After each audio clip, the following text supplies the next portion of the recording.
In superops, apart from the hierarchical method of policy management, you also have the option to set up group-based policies. How is group-based policy different from hierarchical policy?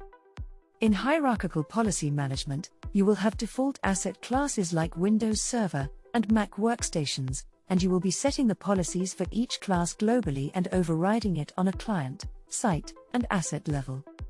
But, in a group-based policy, as a technician, you have the complete flexibility to create your own asset groups to group similar assets together, and define different policy sets that applies to these group of assets that you've created. Group-based policy management is used to help technicians to manage complex asset environments and provides more options for admins to manage assets at scale.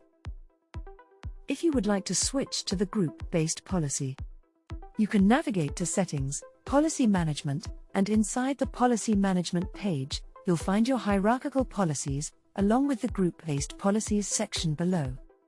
Click the Switch to Group-Based Policy to make the switch. Once you switch, your existing hierarchical policies will automatically be migrated to their corresponding group-based policies. You can click on Confirm to move to the group-based policies. Now, you can start creating asset groups and associate policies for those groups you create.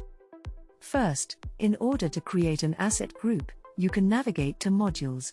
There, click on Assets. On the left panel, if you scroll down, you'll see a section dedicated to asset groups. Here, you can click on the plus icon to create a new asset group.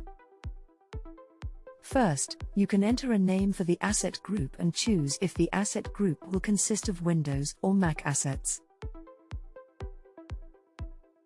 Then, add filter conditions to decide which assets will be a part of the asset group. You can also associate existing policy sets that are available in the policy management to the new asset group you're creating. Here's a sample asset group. Once you are done with all the settings, you can click on Save.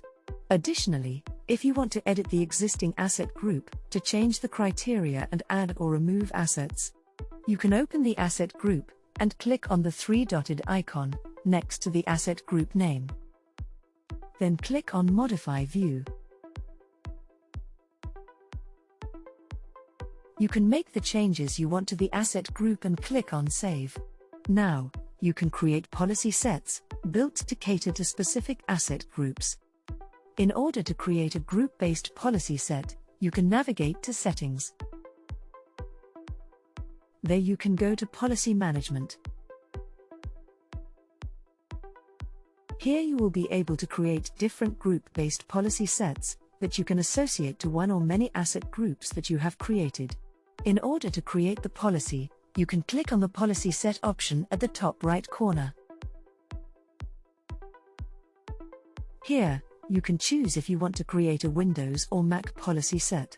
While creating a new policy set, you can define policies for different functions across asset management.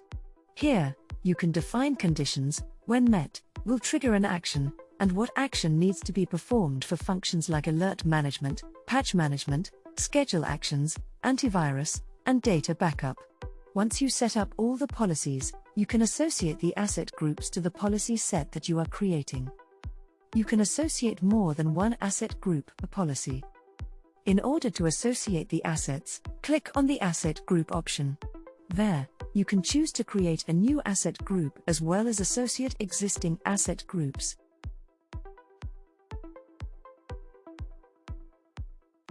Once you're done defining the policies, exit to finalize the newly created group-based policy set. If you need any further assistance, feel free to reach out to us at support@superops.ai.